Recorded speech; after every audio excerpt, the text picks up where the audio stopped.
Halo pemirsa, Weekly Report kembali hadir di sela-sela aktivitas Anda. Bersama saya Natasha Alko yang akan memberikan rangkuman berbagai berita teraktual yang terjadi selama satu pekan terakhir. Prabowo soal pertemuan dengan Megawati, insya Allah mudah-mudahan. Komisi 3 apresiasi penyidikan kasus 7 mayat Bekasi. Prabowo situasi dunia sedang tidak baik-baik saja. Manchester City mampu kalahkan Watford dengan tim lapis 2. Berikut berita pilihan selengkapnya.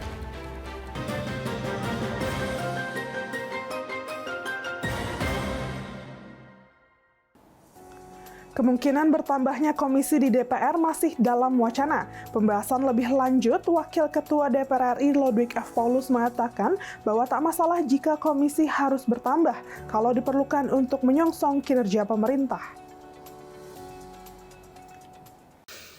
Menteri Koordinator Politik Hukum dan Keamanan Hadi Cahyanto menyebut pemerintah akan membangun 3 pusat data nasional atau PDN yang berada di Cikarang, Batam, dan IKN melalui skema soft dan loan. Hal itu disampaikan langsung oleh Hadi usai rapat dengan Komisi 1 di Gedung DPR RI Senayan, Jakarta pada Senin 23 September 2024. Lebih lanjut, Hadi menyampaikan perkembangan pembangunan PDN yang berada di Cikarang sudah mencapai 83%. Menurutnya, PDN di Cikarang akan mulai beroperasi pada awal tahun 2026 mendatang. Untuk mengelola PDN tersebut, akan dibentuk sebuah Badan Layanan Umum atau BLU yang telah disetujui oleh Kemenpan RB. Hadi menegaskan bahwa pembangunan PDN Batam terkait lokasi tanah yang sudah dibebaskan oleh otoritas Batam dan rencananya akan memanfaatkan soft loan dari pemerintah Korea Selatan dan pada saat ini masih dalam proses penentuan konsultan pengawas. Kita sedang membangun PDN, Pusat Data Nasional di Cikarang. Sekarang sudah 83%. Kemudian nanti aktif di tahun 2026. Cikarang kita juga akan buka sistem Yaga yang sama sehingga kemampuan juga sampai tier 4 ya, mendekati tier 4. Kemudian kita juga akan backup dengan mirroring, termasuk kita akan buat PDN yang berikutnya adalah di Batam. Di Batam menjadi PDN 2 dan kita juga akan membangun PDN di IKN. Sehingga kita setelah tahun 2006 kita memiliki PDN di 3 tempat dengan backup berlapis. Seperti yang saya sampaikan tadi, ada mirroring, ada cloud, dan ada cold site. Termasuk kementerian lembaga juga memang kami minta diwajibkan untuk juga memiliki backup mandiri. Sehingga paling tidak kita sudah memiliki backup yang banyak ya, mirroring, cloud, kemudian cold site, dan yang keempat adalah backup mandiri. Mudah-mudahan ke depan apabila ada permasalahan itu kita sudah bisa mempertahankan tidak sampai crash seperti kejadian di Surabaya di PDNS 2. Dari Gedung DPR, Jakarta, Galuh Kanza, dan kru yang bertugas melaporkan untuk Berita Nasional TV.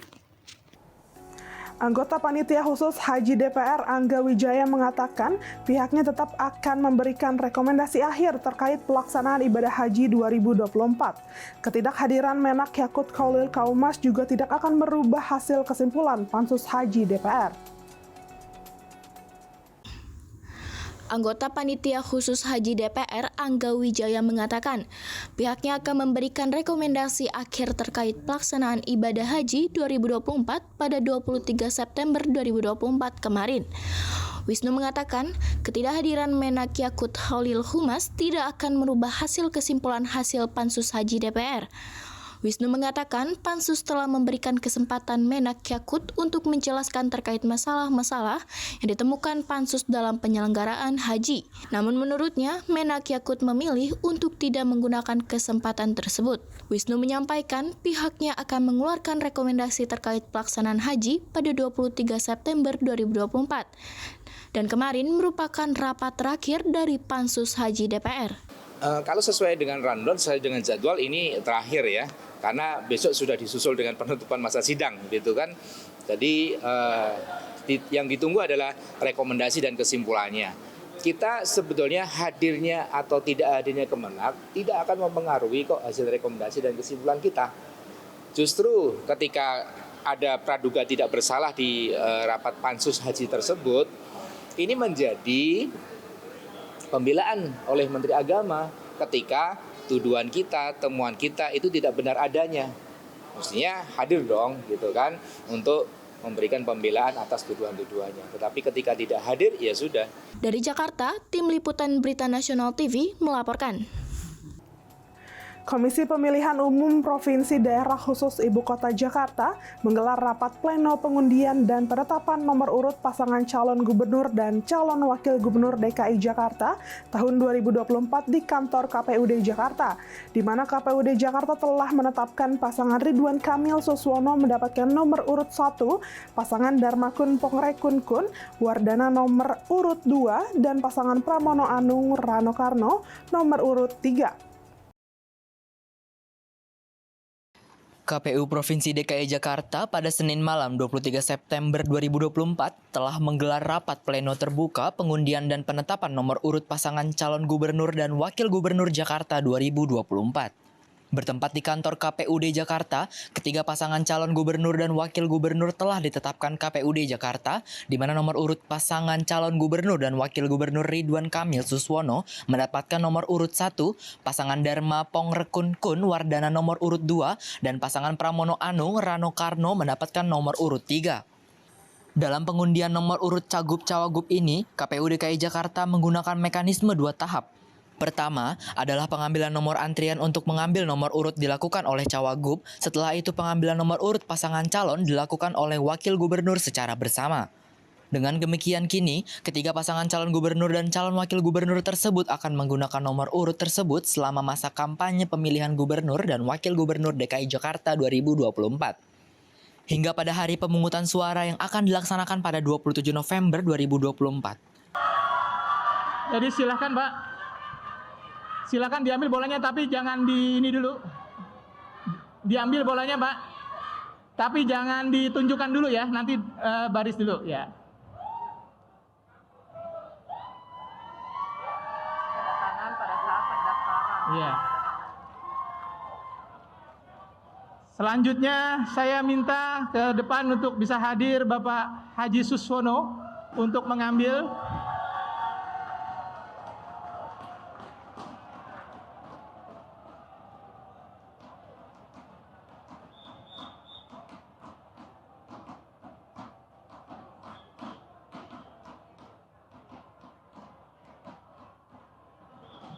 Selanjutnya saya minta untuk hadir ke depan Dr. Insinyur Kun Wardana Abioto MT.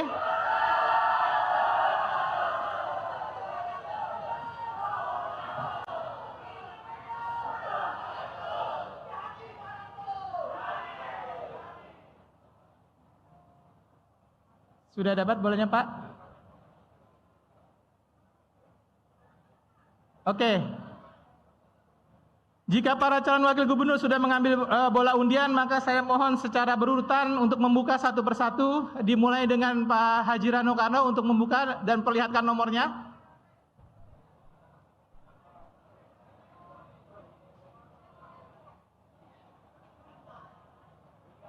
Nomor 3.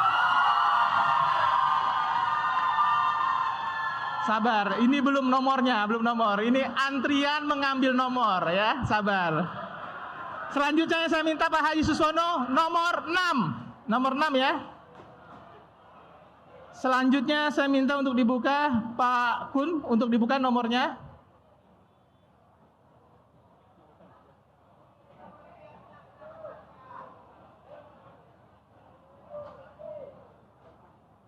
Nomor 8. Oke. Silakan Bapak Ibu sekalian kembali ke tempat. Izin Bapak, silakan kembali ke tempat. Ya, ke tempat. Siap.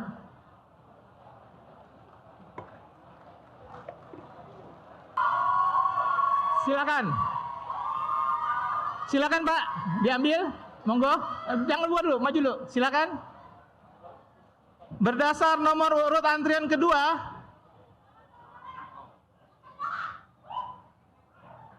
saya mengundang Bapak Haji HM Ridwan Kamil dan Haji Suswono untuk mengambil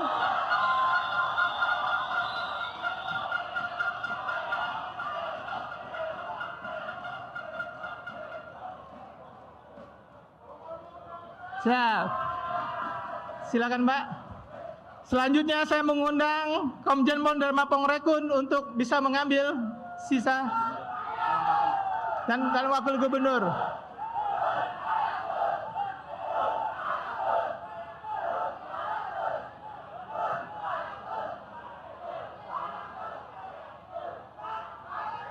Silakan Pak menempati tempat yang tersedia.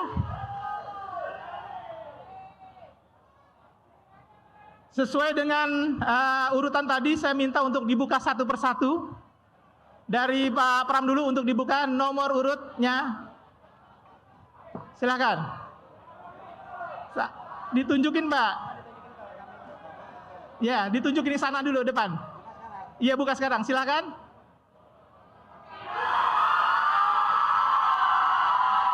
Coba Pak, sini Pak. Oh, 3. Nomor 3.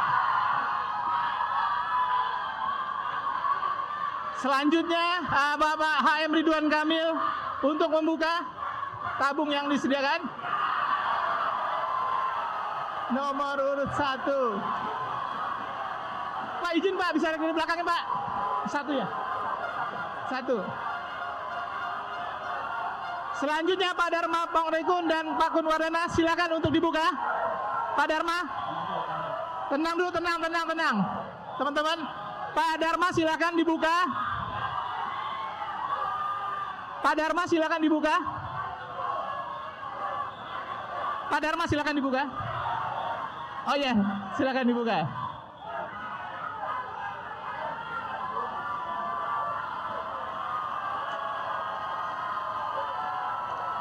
Oke. Ya. Oke. Bisa diperlihatkan Mbak ke belakang Mbak.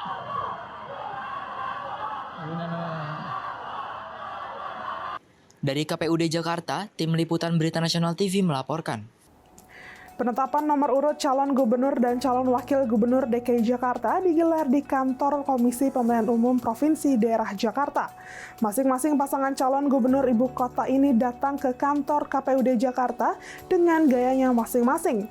Ridwan Kamil dan Suswono memilih menggunakan ojek online. Selain menempuh waktu lebih cepat, pasangan dari Partai Koalisi Indonesia Maju ini juga menilai bisa menerima aspirasi dari para pengemudi ojek online di Jakarta. Senin malam, Komisi Pemilihan Umum Provinsi Daerah Jakarta menggelar penetapan nomor urut calon gubernur dan calon wakil gubernur. Pasangan Pramono Anung dan Rano Karno datang menggunakan mobil yang dimodifikasi seperti Oplet, yang merupakan kendaraan umum pada era tahun 70-an hingga 90-an. Berbeda dengan pasangan Pramono Anung dan Rano Karno, pasangan Ridwan Kamil dan Suswono lebih memilih menggunakan ojek online. Selain lebih cepat dan efisien waktu, pasangan yang didukung oleh Partai Koalisi Indonesia Maju ini bisa sekaligus mendengarkan aspirasi dari pengemudi ojek online di Jakarta. Hanya pasangan calon gubernur Dharma Pongrekun dan Kunwardana yang datang menggunakan mobil pribadi. Selain ketiga pasangan calon gubernur, massa pendukung dari masing-masing partai juga mengusung ikut meramaikan kantor KPUD Jakarta di Salemba, Jakarta Pusat. Prosesi dalam pilkada ini salah satunya aspirasi dari ojol, bagian dari ekosistem Jakarta ingin mengantar pasangan itu. Kebetulan kan pasangan itu juga ada program ya, aspirasi ada shelter, kira-gitu ya, biar nggak leleran, aspirasi ada mungkin sesekali ada makan gratis, juga nanti kita sedang ikhtiarkan, dan tentunya aspirasi dari banyak orang agar kendaraan juga mulai konversi ke motor listrik, itu juga bagian yang ingin kita pesan. Komisi Pemilihan Umum Provinsi Banten resmi melakukan pengundian dan penetapan nomor urut pasangan calon gubernur dan calon wakil gubernur untuk Pilkada Banten 2024. Dua pasangan calon telah ditetapkan dengan nomor urut masing-masing. Pengundian nomor urut pasangan calon gubernur dan wakil gubernur sudah digelar KPU masing-masing daerah. Di Provinsi Banten, pengundian berlangsung pada hari Senin di kantor KPU Banten yang dihadiri oleh seluruh komisioner KPU, Bawaslu, serta pejabat gubernur Banten. Hasilnya, pasangan Airin Rahim Ade Sumardi mendapatkan nomor urut 1, sementara pasangan Andra Soni Dimyati Natakusuma mendapatkan nomor urut 2. Penetapan nomor urut ini ditandai dengan penandatanganan berita acara seluruh komisioner KPU Banten. Proses pengundian ini juga disaksikan oleh para pendukung masing-masing calon di kantor KPU. Usai pengundian nomor urut, calon gubernur dan calon wakil gubernur akan ikut dalam deklarasi kampanye damai Pilkada serentak 2024 di masing-masing KPU daerah.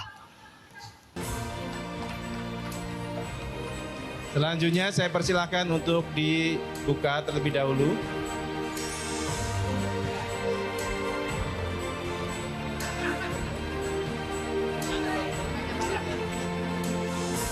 Nanti bukanya secara bersama-sama ya.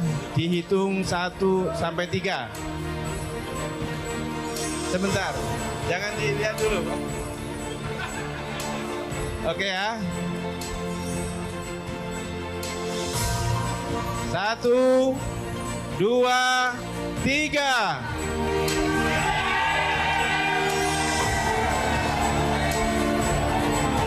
Mohon diperlihatkan kepada kami. Mohon diperlihatkan kami, Pak Andra. Nah, perlihatkan ke kami dulu, Pak Andra.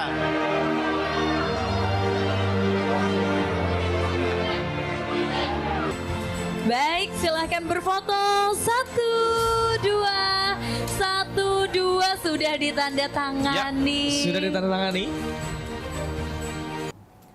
Pasangan Cagup dan Cawagup Jakarta Ridwan Kamil Suswono usai dapat nomor urut Pilgub DKI Jakarta 2024 mengatakan agar pemilihan gubernur dan wakil gubernur DKI Jakarta 2024 harus menjadi percontohan nasional untuk Pilkada serentak 2024.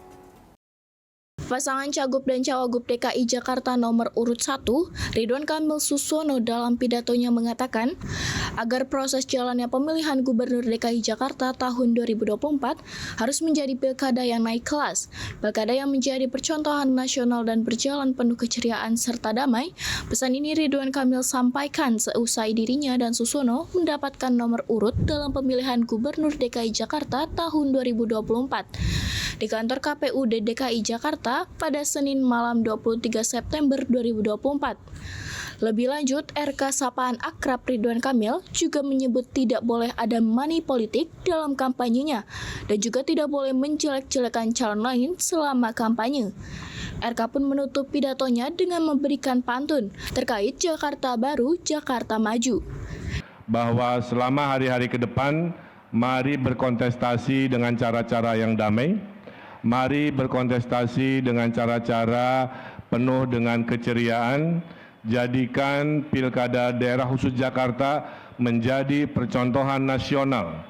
Pilkada yang naik kelas, pilkada yang menjadi teladan, pilkada yang dijauhkan dari hal-hal yang meresahkan.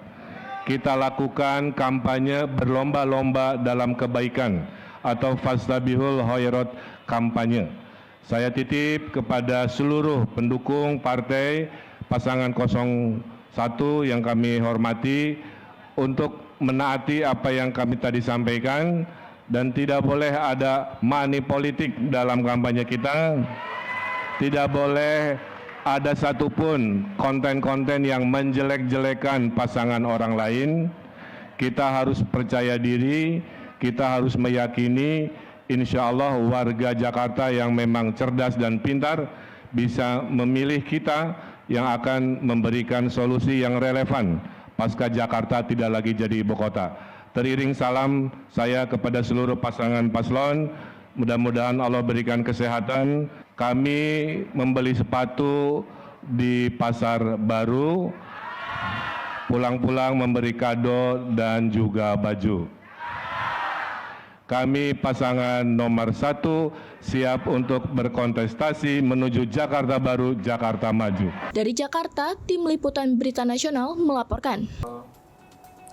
Informasi selanjutnya akan kami sajikan usai jeda berikut ini. Tetap saksikan Weekly Report.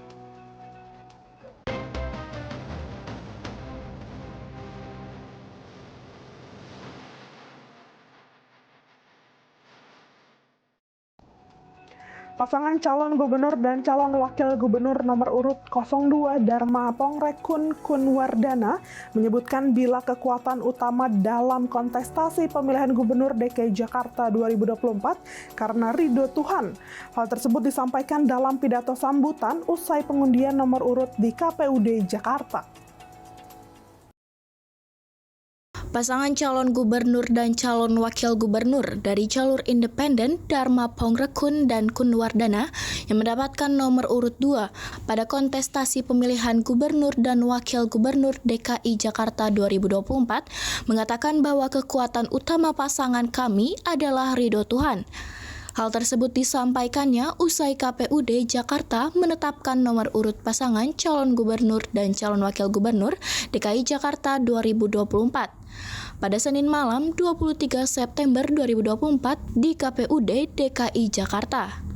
Dengan penuh keyakinan Dharma mengatakan bila Jakarta indah karena adabnya. Dia juga menyebutkan istilah Jackmania yang memiliki arti Jakartaku aman karena indah adabnya.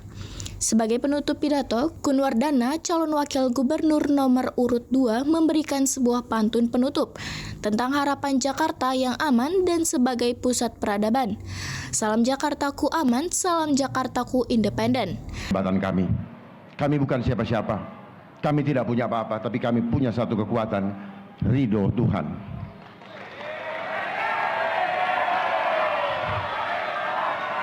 Dan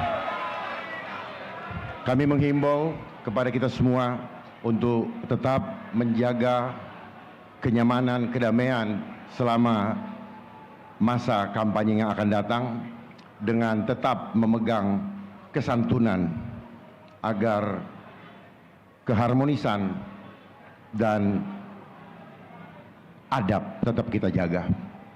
Seringkali kita menyampaikan teori-teori tentang hal-hal yang baik. Jakarta, kota metropolitan. Mari kita jaga agar tidak berantakan. Dharmakun datang bawa harapan. Jadikan Jakarta aman dan pusat peradaban.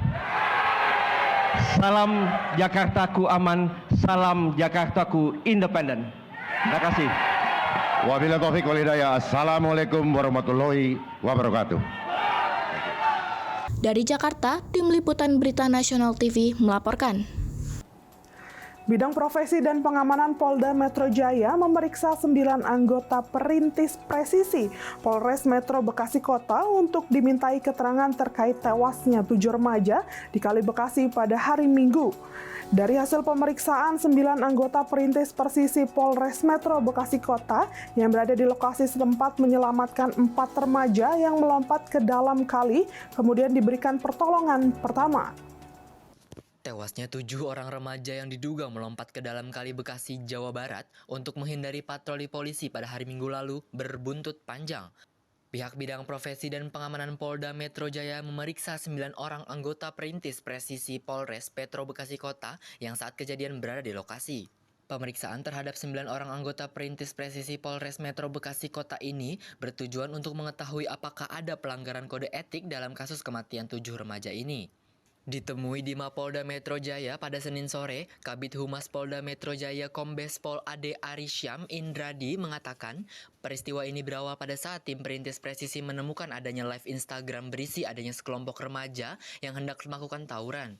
Lalu 9 anggota perintis presisi pun langsung menuju ke lokasi. Melihat kedatangan petugas, puluhan orang di lokasi mencoba melarikan diri.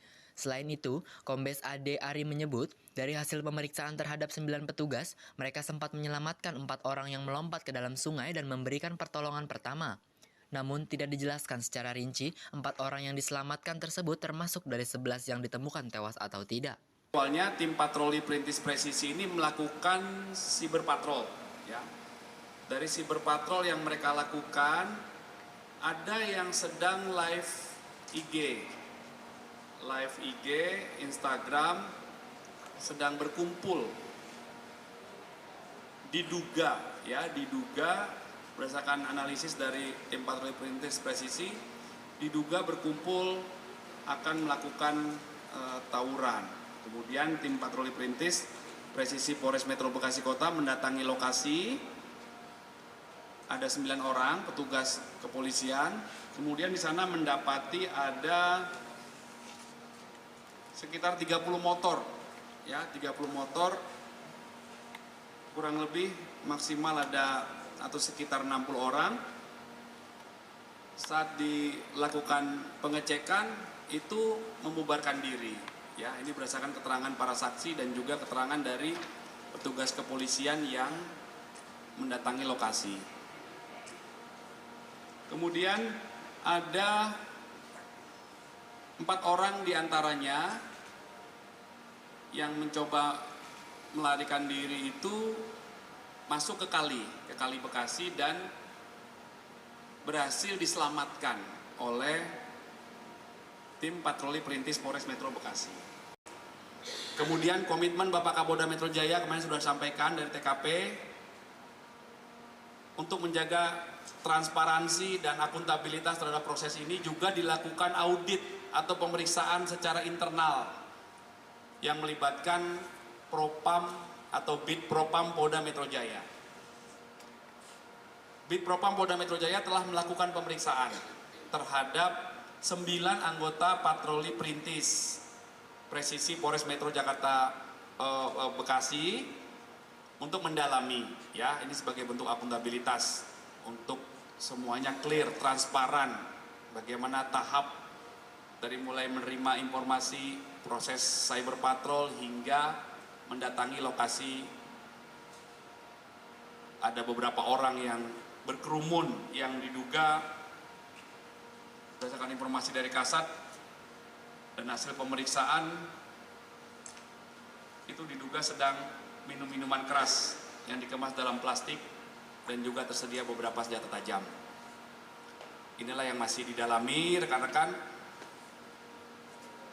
Apakah ada dugaan nanti pelanggaran disiplin ataupun pelanggaran kode etik, ini masih dilakukan pendalaman. Yang jelas akan transparan, objektif, dan akan diproses secara proporsional. Ya, jadi mohon waktu. Pak, berarti total ada 11 yang diduga melompat ke sungai ya Pak? Kan 7 ditemukan tewas, kemudian 4 sempat diselamatkan. Tidak seperti itu juga, nanti harus berdasarkan keterangan saksi. Kita nggak bisa, penyidikan itu nggak bisa berandai-andai Pak. Ya. Penyisiran kemarin sudah selesai dilakukan. Saat ini masih dilakukan lagi penyisiran, ya, penyisiran. Pak, tapi dari 4 orang yang diselamatkan itu ada statement ke tim patroli nggak bahwa ada teman mereka lainnya yang juga ikut melompat? Coba nanti kami pastikan ya. Ini sudah selesai diperiksa juga. Tadi hasil umumnya seperti itu, hasil umumnya. Jadi mohon waktu. Ini masih berjalan semuanya. Ini kan baru beberapa saat ya. Ini mohon waktu. Dari Jakarta, Theo dan kru yang bertugas melaporkan untuk Berita Nasional TV. Jajaran Komisi 3 DPR RI mengecek lokasi tempat kumpul sejumlah orang sebelum 7 jasad ditemukan mengapung di Kali Bekasi.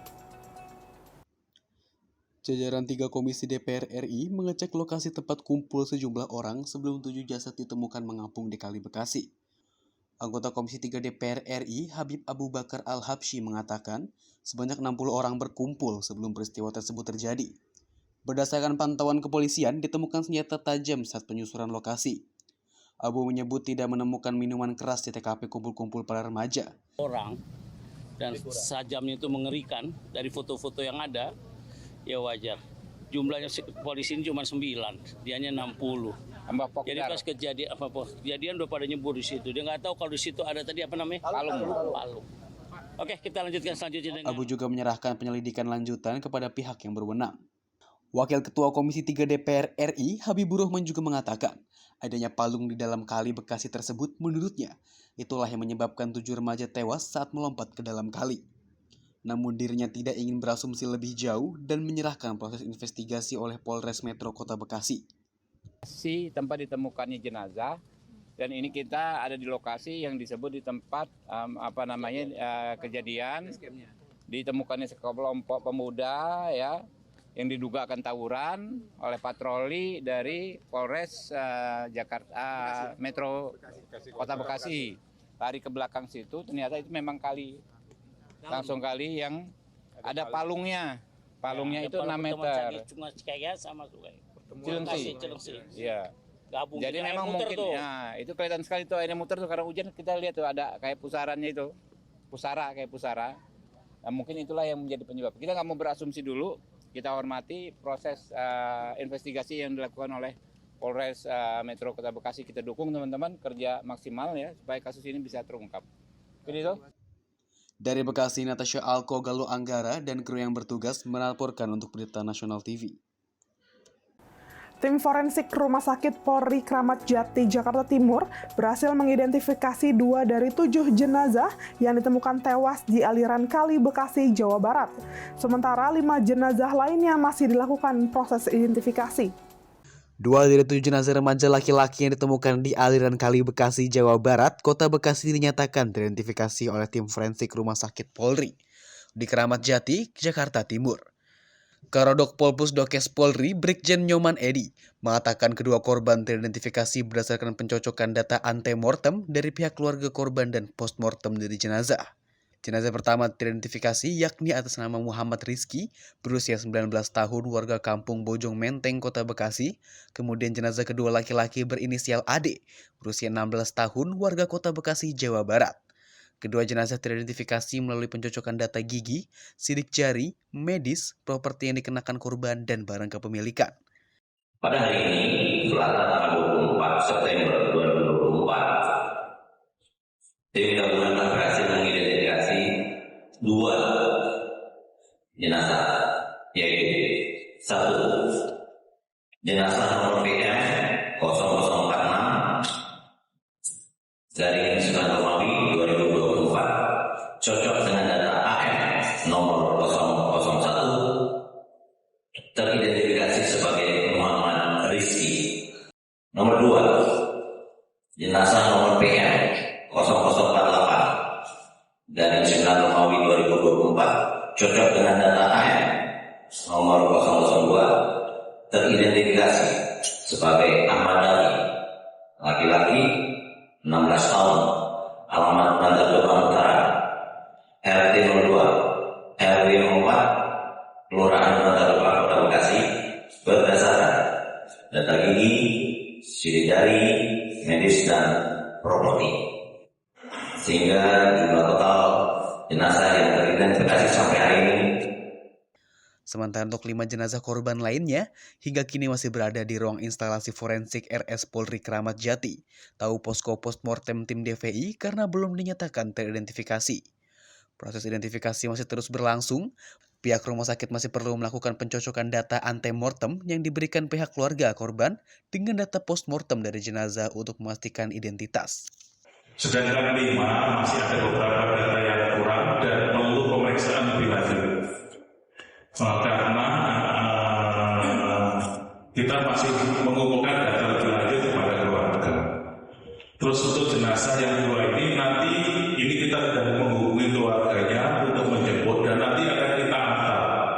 Dan sudah kita laksanakan pemulasaran jenazah dan kita sudah masukkan dalam tim.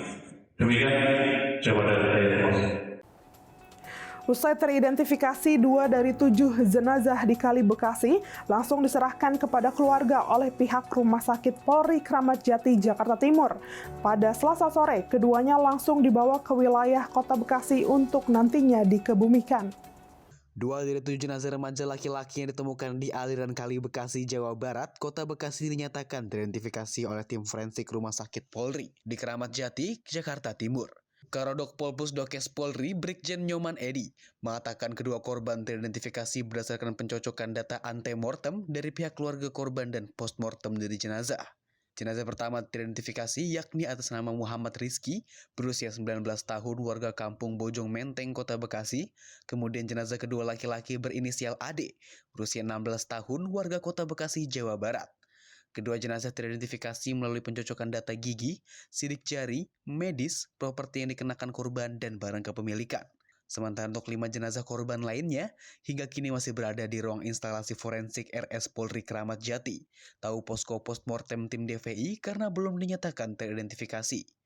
Proses identifikasi masih terus berlangsung, pihak rumah sakit masih perlu melakukan pencocokan data antemortem yang diberikan pihak keluarga korban dengan data postmortem dari jenazah untuk memastikan identitas.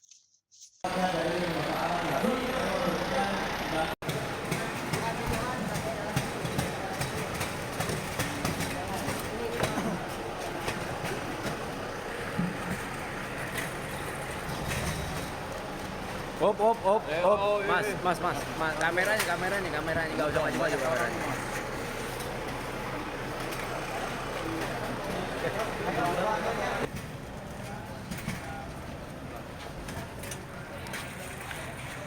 Ayo maju.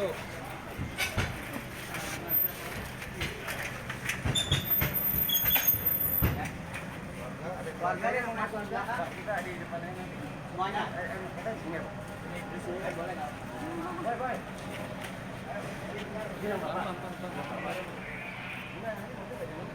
Ayo Pak. Ya.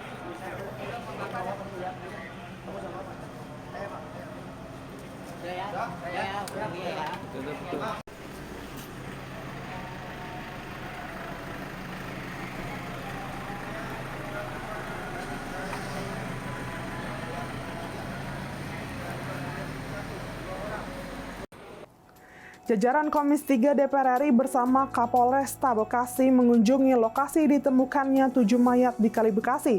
Komisi 3 sangat mendukung dan mengapresiasi penyelidikan dan penyidikan kasus 7 jasad di Kali Bekasi. Jajaran Komisi 3 DPR RI didampingi Kapolresta dan masyarakat setempat mengecek lokasi ditemukannya 7 mayat di aliran Kali Bekasi, Jatirasa, Kota Bekasi, Jawa Barat.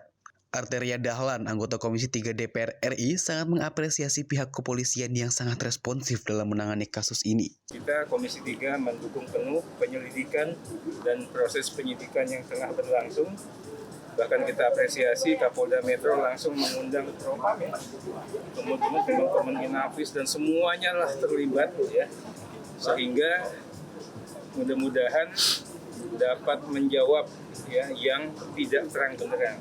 Sehingga semuanya ya bisa terselesaikan dengan begitu transparan, begitu akuntabel sesuai dengan visinya Pak Kapolri yang namanya presisi. Pada kesempatan yang sama, Kapolres Metro Bekasi Kota, Kombes Dani Hamdani memaparkan kronologi penemuan 7 jenazah laki-laki di Kali Bekasi, Jatirasa, Kota Bekasi saat bersama dengan Komisi 3. Dia menceritakan awal mula kronologi penemuan 7 jenazah laki-laki di Kali Bekasi, di Jatirasa, Kota Bekasi pada Minggu 22 September 2024. Pihaknya langsung ke lokasi untuk mengevakuasi semua korban. Rekan-rekan sudah mengetahui juga tadi kunjungan dari Komisi 3 dari pagi hingga ke siang hari ini. Dan alhamdulillah juga kami masih ada kunjungan lagi dari Kompolnas nanti sore yang melakukan kontrol kawasan kepada kinerja kami. Sehingga kepastian untuk transparansi dan akuntabilitas dari kinerja kepolisian bisa diukur langsung oleh rekan-rekan dari media maupun masyarakat. Pak, tapi menegaskan kembali bahwa patroli itu sudah biasa dilakukan di daerah. Kami setiap hari melaksanakan patroli prosesi, tidak hanya pagi, siang, bahkan sampai ke subuh. Kejadian pukul 3, pukul 4 subuh kami melakukan patroli. Tapi keberadaan remaja yang di base camp itu memang baru ditemukan Sabtu. Berdasarkan laporan dari warga, kemudian kami mendatangi ke lokasi tersebut. Untuk keluarga saja apakah polisi sudah mendatangi? Sudah, bahkan sudah ketemu juga di rumah sakit. Kami saat ini mereka menunggu untuk istilahnya jenazah dibawa kembali ke. Informasi selanjutnya akan kami sajikan usai jeda berikut ini. Tetap saksikan Weekly Report.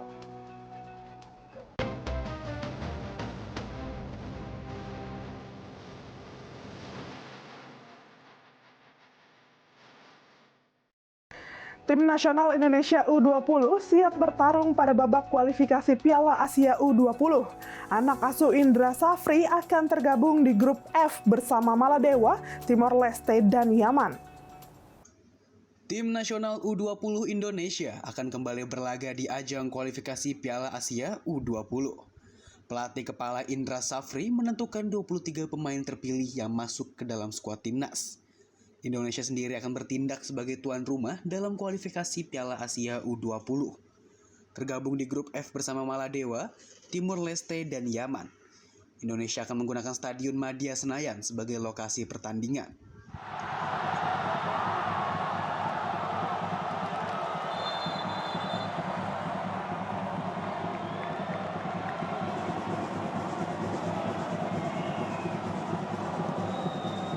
Selain itu, Indra Safri mengungkapkan bahwa dirinya dan tim sudah bersiap menghadapi babak kualifikasi ini.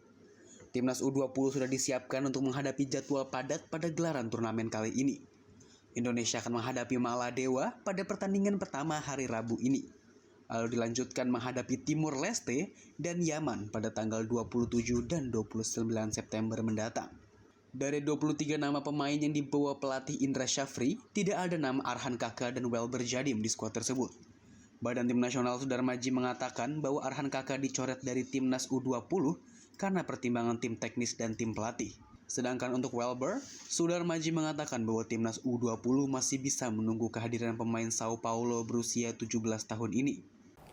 Menteri Pemuda dan Olahraga Dito Aryo Tejo melakukan pengecekan terhadap persiapan Pekan Paralimpiade Nasional atau Peparnas ke-17. Acara Peparnas sendiri akan berlangsung dari tanggal 6 hingga 13 Oktober mendatang di Kota Solo. Menteri Pemuda dan Olahraga Dito Aryo Tejo melakukan rapat koordinasi dengan Forkopimda demi membahas Pekan Paralimpiade Nasional atau Peparnas di Kota Solo. Menpora menginginkan bahwa pelaksanaan Peparnas ke-17 ini berjalan lancar dan tidak meninggalkan masalah di kemudian hari. Hal ini disampaikan Menpora saat menghadiri rapat kerja dengan Forkopimda Surakarta, Karanganyar, Boyolali, dan Sukoharjo. Menpora juga berharap adanya kolaborasi keterbukaan dan komunikasi yang baik antar lini demi mensukseskan pelaksanaan Peparnas ke-17 ini. Sepakat, semua harus terbuka, dan jika ada kekurangan atau masalah, harus segera diinfokan ke kami. Jangan sampai kami tahu belakangan. Itu yang saya inginkan. Dan Peparnas ini, Pak Mendagri beserta Pak Tamesa Hormati, ini mungkin acara nasional terbesar terakhir sebelum pemerintahan periode 2019-2024 ini berakhir. Jadi saya berharap ini kita bisa mensukseskan secara bersama. Jangan sampai ada riak, dan saya yakin jika komunikasi kita bagus, kolaborasi kita bagus, semua masalah, semua tantangan pasti bisa diselesaikan. Sementara mengenai anggaran yang disiapkan untuk penyelenggaraan Peparnas ini sebesar 215 miliar rupiah. Peparnas sendiri akan diikuti oleh 4.625 atlet dan ofisial dari 34 provinsi. Sementara cabang olahraga yang akan dipertandingkan sebanyak 20 cabang olahraga dengan total 540 nomor. Solo akan menjadi tuan rumah Peparnas untuk ke-6 kalinya setelah sebelumnya pada tahun 1959, 1964, 1980, 1984, dan 2024 ini. Pasangan calon nomor urut 3 Pramono Anung Rano Karno pada deklarasi kampanye damai di Kota Tua Jakarta menyampaikan bahwa Jakarta mempunyai sejarah panjang sebagai barometer ekonomi dan pertumbuhan bangsa. Pasangan calon nomor urut 3 Pramono Anung Rano Karno atau Mas Pram Bang Dul pada Selasa sore kemarin di acara deklarasi kampanye damai KPUD Jakarta di Kota Tua Jakarta mengatakan bahwa Jakarta memiliki sejarah panjang dalam pertumbuhan bangsa. Sementara itu calon wakil gubernur Rano Karno atau lebih dikenal dengan Bang Dul, paslon nomor urut 3 ini memberikan pantun sebagai penutup dari pidato deklarasi damai pemilihan gubernur DKI Jakarta tahun 2024 dengan gaya Betawinya. Kantor gubernur zaman dulu, kita diingatkan bahwa Jakarta ini mempunyai sejarah panjang sebagai barometer ekonomi dan pertumbuhan bangsa Indonesia. Sekarang di Pilkada tahun 2024 ini, kita ingin memberikan bukti kepada daerah-daerah bahwa Jakarta bisa menjadi best practice, menjadi contoh demokrasi yang berjalan dengan baik, demokrasi yang menghasilkan pemimpin baik, tanpa adanya kampanye yang bersifat etnisitas, agama, sara, hoak, manipolitik, dan sebagainya. Maka untuk itu, mari kita menyambut Jakarta pemilihan gubernur ini dengan riang gembira.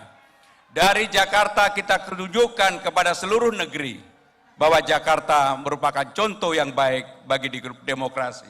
Kerja keras dan rajin sholat. Musim pilkada bareng ame musim hujan. Semoga aparat, KPU, Bawaslu sehat walafiat. Dari Jakarta, tim liputan dan kru yang bertugas melaporkan. Pasangan calon nomor urut 1 di Pilgub Jakarta 2024 Ridwan Kamil Suswono atau Rido seusai deklarasi kampanye damai meyakini bila dirinya bersama pasangan insya Allah juara 1 sesuai dengan nomor urutnya. Pasangan calon nomor urut 1 Ridwan Kamil Suswono atau Rido menyampaikan rasa optimisnya akan terpilih jadi gubernur dan wakil gubernur Jakarta di Pilgub Jakarta 2024. Dalam pidato seusai deklarasi kampanye damai, Ridwan Kamil mengatakan Pilkada Jakarta jadi pilkada teladan, menjadi pilkada percontohan yang kemudian menutup pidato sambutannya dengan berpantun. Dari Jakarta, tim liputan dan kru yang bertugas melaporkan. Informasi selanjutnya akan kami sajikan usai jeda berikut ini. Tetap saksikan Weekly Report.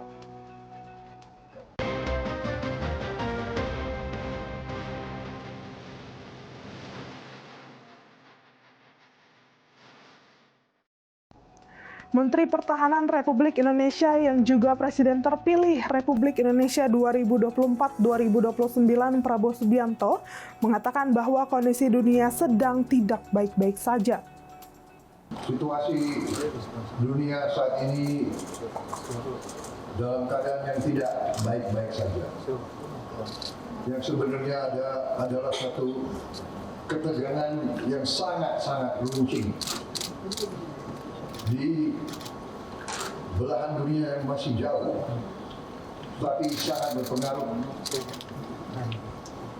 ke seluruh dunia. Bahkan para pakar-pakar pertahanan dan strategi dunia mengatakan bahwa kita sekarang berada dalam kondisi yang sangat mendekati kemungkinan pecahnya Perang Dunia Ketiga. Kita mengerti kalau pecah Perang Dunia Ketiga akan terjadi perang nuklir. Alhamdulillah, tradisi Indonesia adalah sebagai negara non-blok yang tidak mengikuti blok manapun. Tradisi ini kita pertahankan. Namun kalau terjadi perang nuklir di dunia, walaupun kita tidak terlibat, saya kira kita akan merasakan dampaknya yang sangat berat. Terjadinya Perang Dunia Kedua, terjadinya Perang Dunia Pertama pun tidak diperkirakan. Bahkan banyak ahli pada saat itu meremehkan. Tapi sejarah menunjukkan bahwa kalau ada 2 atau 3 kekuatan yang ingin memaksakan kehendaknya, perang itu meletus. Kita melihat sekarang di Palestina juga mendekati suatu perang yang sangat dahsyat. Karena itulah saya sebagai Menteri Pertahanan mengucapkan terima kasih kepada Komisi 1. Saya merasa didukung sepenuhnya oleh Komisi 1. Saya terus-menerus. Dari gedung DPR RI, Alko, Galuh, dan kru yang bertugas melaporkan untuk Berita Nasional TV. Ketua DPR RI Puan Maharani memberikan arahan dalam upacara penetapan nilai-nilai kebangsaan. Anggota DPR baru terpilih harus jalankan sesuai tugas undang-undang. RI dan DPD RI juga harus berperan aktif dalam membangun ketaatan pada hukum. Karena Indonesia adalah negara hukum. Sebagai lembaga negara yang juga membentuk undang-undang, maka kita berkewajiban menjalankan tugas dan kewenangan kita juga harus selaras dan taat pada undang-undang. Kami berharap kegiatan pemantapan nilai-nilai kebangsaan ini dapat memberikan kesempatan kepada anggota DPR RI dan anggota DPD RI terpilih nantinya dapat memperluas cakrawala pandangan mengenai dinamika kebangsaan, serta ikut memperkuat komitmen kebangsaan kita sebagai wakil rakyat yang akan. Komisi 1 DPR RI menggelar rapat bersama dengan Menteri Pertahanan di Gedung Nusantara II, Kompleks Senayan, Jakarta. Dalam rapat tersebut, Menteri Pertahanan Prabowo Subianto berpamitan kepada jajaran ketua serta anggota Komisi 1. Dirinya berharap dapat bekerja sama kembali untuk membangun bangsa dan negara di masa depan. Saya juga mohon maaf apabila dalam pekerjaan saya selama 5 tahun sebagai Menteri Pertahanan ada sesuatu yang mengecewakan saudara-saudara sekalian. Dengan demikian, saya mohon diri kepada saudara-saudara atas nama seluruh Kementerian Pertahanan Republik Indonesia. Kami mohon diri, kami mengucapkan selamat, penghargaan atas pengabdian Bapak-Bapak, Ibu-Ibu sekalian. Dan mudah-mudahan kita terus akan bekerja sama untuk bangsa dan negara kita. Tugas yang lebih besar menunggu kita semua. Terima kasih. Semoga Tuhan Yang Maha Besar senantiasa menyertai Bapak-Bapak, Ibu-Ibu dalam pengabdian Bapak-Bapak, Ibu kepada negara dan bangsa. Dan semoga Indonesia selalu kuat dan jaya. Terima kasih. Wassalamualaikum warahmatullahi wabarakatuh.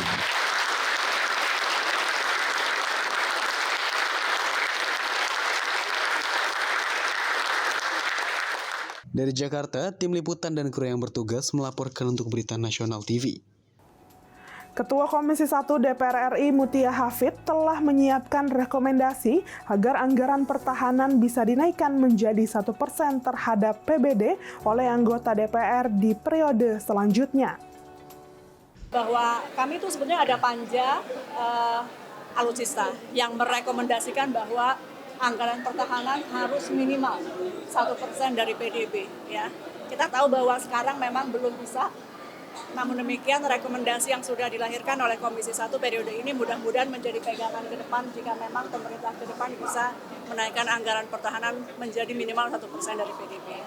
Meskipun belum tercapai itu, namun kalau tadi kita lihat dari beliau masuk sampai sekarang dari 130 sekian sampai 166 triliun, jadi sudah ada kenaikan yang cukup signifikan selama era kepemimpinan beliau menjadi Menhan untuk kenaikan dari anggaran pertahanan.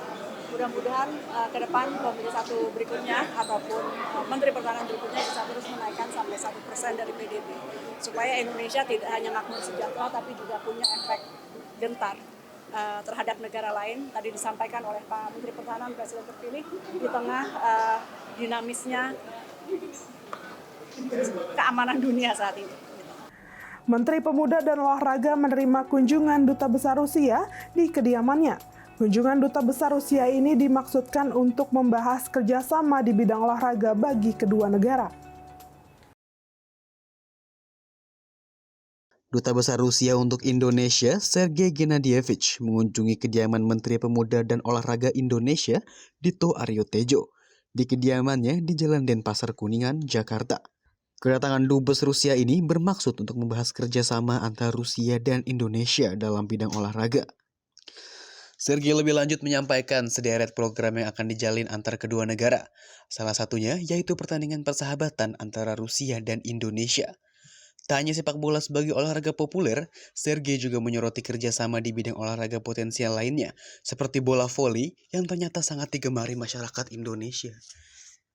Tawaran ini pun disambut baik oleh Menpora Dito Aryo Tejo. Dirinya juga akan memanfaatkan kerjasama ini untuk memperkenalkan cabang olahraga khas Indonesia, seperti pencak silat agar lebih dikenali di seluruh penjuru dunia, khususnya di Rusia. Presiden terpilih Prabowo Subianto yang juga sebagai Presiden Persekutuan Pencak Silat Antar Bangsa memang mengharapkan bahwa olahraga bela diri asli Indonesia ini bisa dipertandingkan di ajang Olimpiade mendatang. Ketua Umum Partai Gerindra yang juga Presiden terpilih Prabowo Subianto merespon rencana pertemuan dengan Ketua Umum PDI Perjuangan Megawati Soekarno Putri. Itu akan berlangsung Pak pertemuan dengan Bu Mega? Insya Allah, mudah-mudahan. Itu sebelum Demikian rangkuman berita kali ini. Jangan lupa tetap saksikan Weekly Report untuk update berita selanjutnya. Tayang setiap minggu hanya di Berita Nasional TV. Saya Natasha Alko dan kru yang bertugas pamit undur diri. Selamat berakhir pekan dan sampai jumpa.